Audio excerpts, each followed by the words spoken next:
Dear listeners, welcome back to English with Stories. Today's story is called The Neighbor Upstairs. A young woman moves into a new apartment. Every night she hears strange footsteps above her. But the apartment upstairs is completely empty. The vocabulary today is clear and simple. Let's begin. Maya carries the last box inside. She looks around her new apartment. The walls are clean and bare. The rooms smell like fresh paint. The wooden floors are cold under her feet. She is finally home. Maya is 32 years old. She works as a librarian downtown. This is her very first apartment alone. She unpacks slowly in the evening light. She places her books carefully on the shelf. She arranges her small kitchen with great care. Outside, the city hums and buzzes. Car lights move slowly across the ceiling. Maya feels happy and a little lonely. The building is old and beautiful. It has 5 floors and thick stone walls. Her apartment is on the 3rd floor. The hallway smells like wood and old carpet. A single lamp lights the staircase at night. She finds it all very charming. That first night, she goes to bed early. She closes her eyes and breathes deeply. The city grows quiet after midnight. Then she hears it. Step, step, step. The sound comes from directly above her. The footsteps are slow, heavy, and deliberate. Maya opens her eyes in the darkness. She counts the footsteps carefully. 1, 2, 3, 4, 5, 6. Then total silence. She tells herself it is nothing. Maybe it is the building settling. Maybe it is just the pipes. But the next night she hears them again. And the night after that. Always at exactly midnight. On the 3rd morning, Maya speaks to her neighbor. His name is Daniel. He lives across the hall. She asks him about the footsteps. Daniel looks at her strangely. "What footsteps?" he says. She tries to explain the sound. He shakes his head slowly. "I never hear anything at night," he says.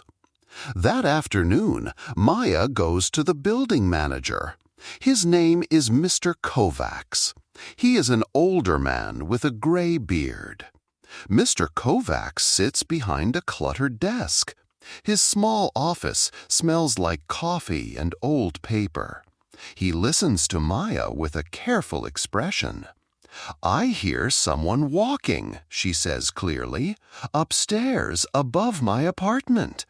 Every single night at midnight." Mr. Kovacs puts down his pen. He looks at Maya very quietly. Then he says something impossible. "Miss, apartment 4B is completely empty. No one has lived there for 2 years. No one ever will." Maya stares at him. "But the footsteps are real," she says. "I hear them every night." Mr. Kovacs shrugs his shoulders. "Old buildings make sounds," he says calmly. "It is nothing to worry about." But Maya is not satisfied. She climbs the stairs to the 4th floor. She stands outside apartment 4B.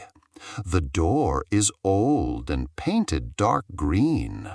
There is a thin gap under the door. No light comes from inside. She presses her ear against the cold wood. There is only silence. She feels foolish standing there alone.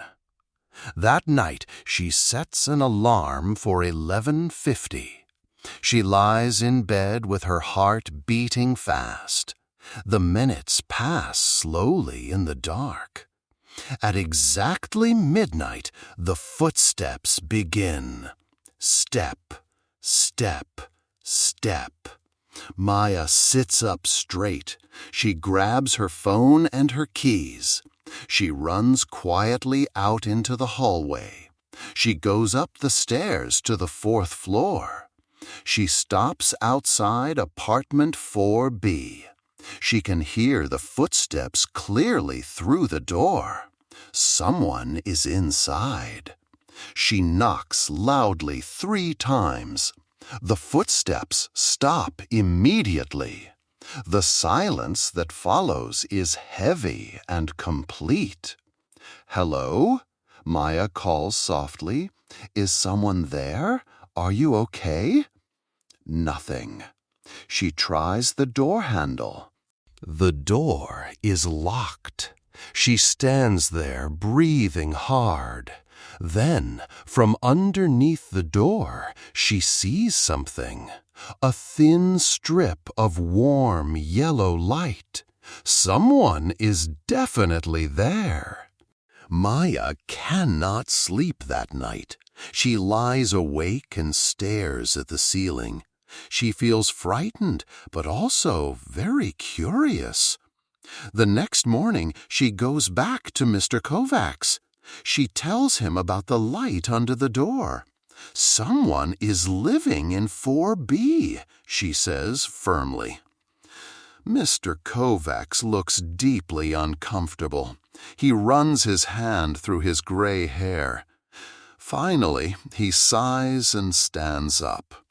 "I will go and check right now," he says. "Come with me if you like." Maya follows him up the stairs. Mr. Kovacs takes out a large ring of keys. He tries one, then another, then another. The 3rd key opens the door with a click. They step inside together. The apartment is not empty. It is small and very neat. A lamp burns softly on an old wooden table.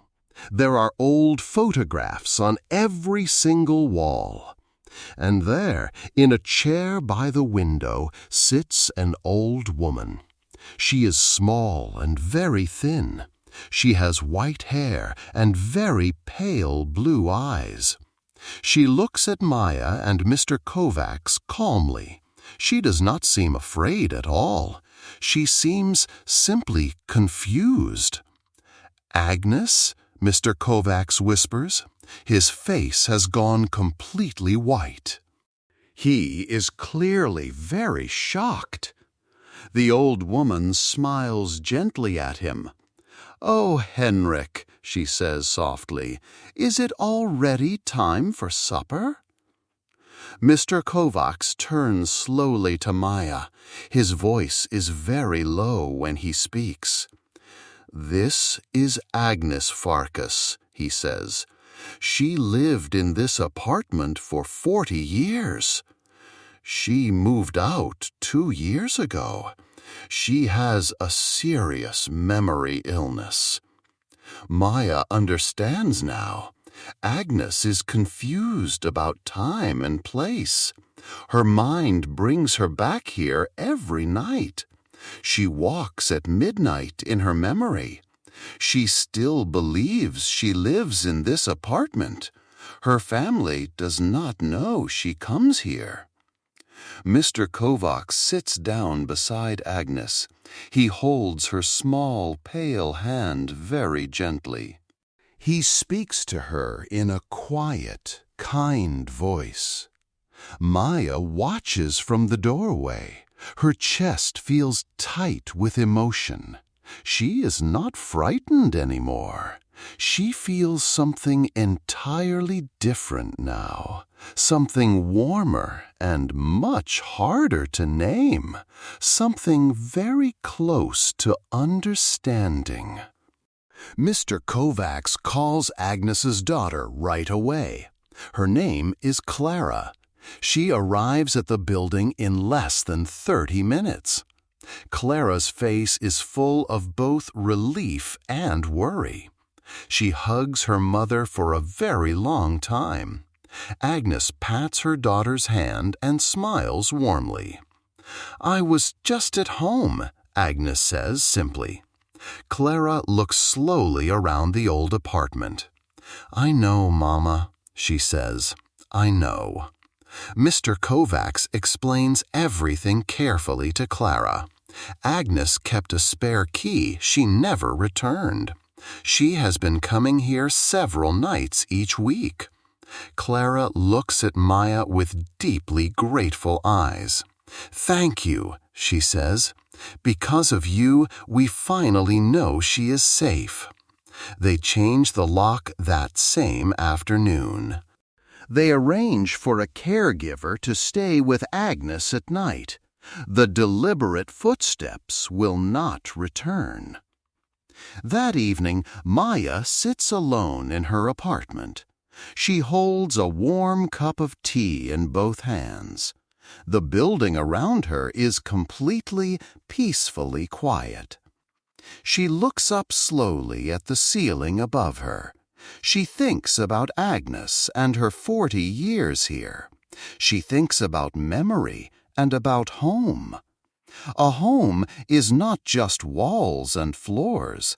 A home lives inside a person. It stays there, even when everything else changes. Maya smiles to herself in the quiet room.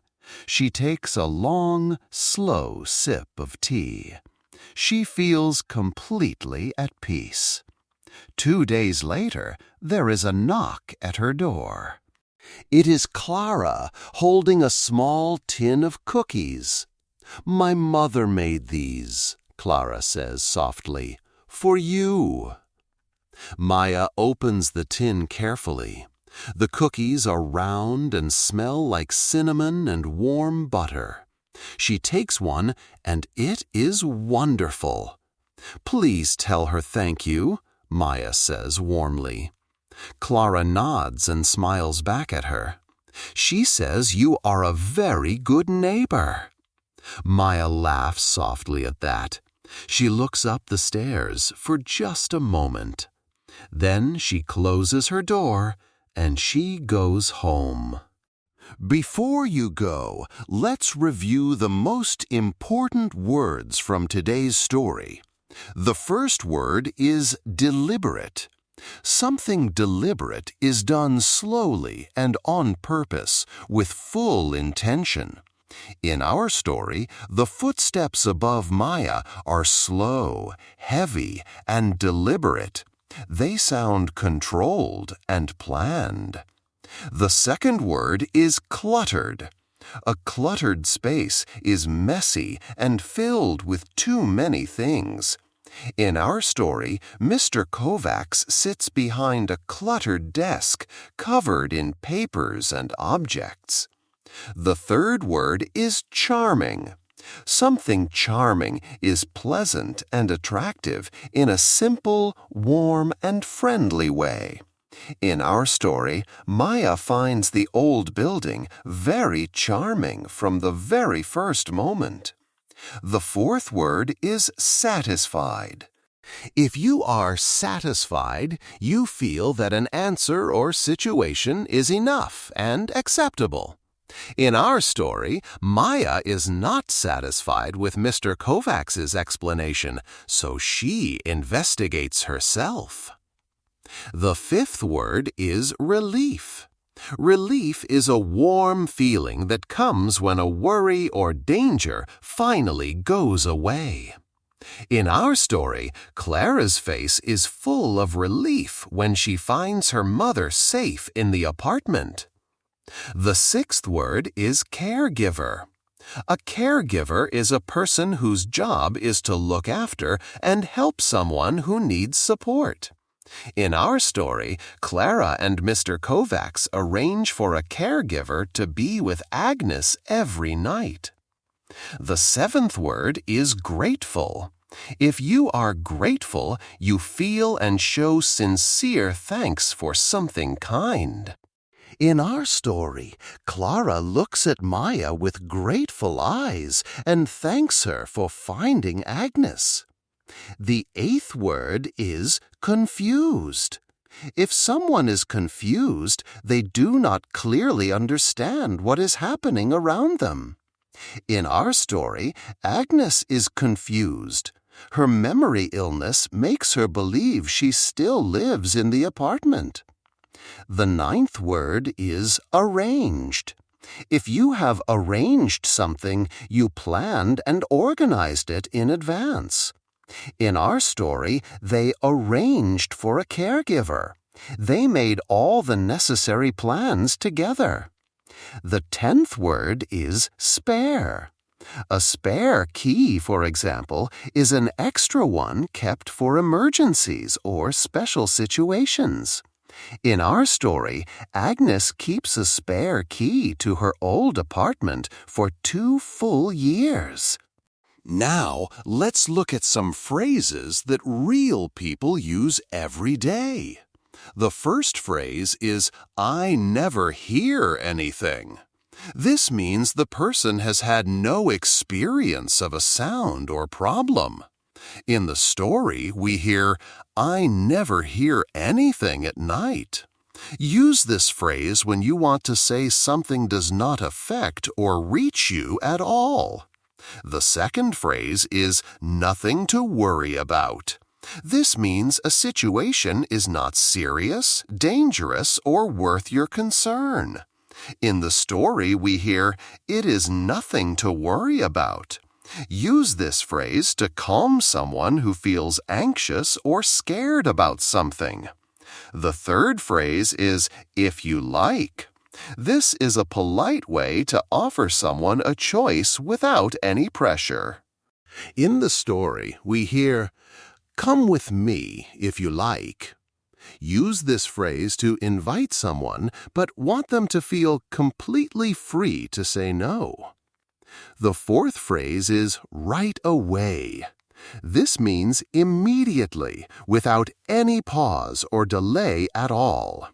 In the story we hear, Mr. Kovacs calls Agnes's daughter right away. Use this phrase to show that something happens very quickly, the moment it is needed. The fifth phrase is because of you. This gives credit to someone for making a good result possible. In the story we hear, because of you, we finally know she is safe. Use this phrase to thank someone and recognize the important role they played. Thank you so much for listening all the way to the end. You did something real today. You practiced your English with a full story. If you enjoyed The Neighbor Upstairs, please subscribe for a brand new story every single week. Each one is written just for learners like you. See you next time.